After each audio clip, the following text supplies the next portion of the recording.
বেসরকারি পলিটেকনিকের শিক্ষার্থী আফসানা ফেরদৌসকে হাসপাতালে নেয় দুই যুবক। সিসি ক্যামেরার ফুটেজে দেখা যায় সিএনজিতে আনা হয় আফসানাকে, আর সেখানে অপেক্ষায় ছিলেন একজন। চিকিৎসকরা পরীক্ষা করে আফসানাকে মৃত ঘোষণার আগেই সটকে পড়ে তিন যুবক। আতর কাউসার রিপোর্ট।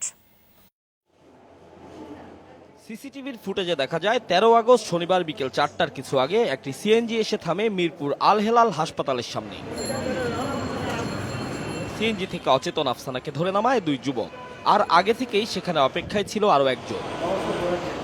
অচেতন আফসানাকে স্ট্রেচারে তুলে দিলে কর্তব্যরত কর্মীরা সেটি হাসপাতালের ভেতরে নিয়ে যায়। এ সময় দুজন বাইরে এসে অপেক্ষমান যুবকের সাথে কথা বলতে থাকে। সূত্র বলছে, সিএনজিতে আসা যুবকদের একজন ছাত্রলীগ নেতা রবিন, অন্য দুজনের একজন সৌরভ, বাড়ি ফরিদপুরে, আর অপরজন মুসা, বাড়ি চাঁদপুর।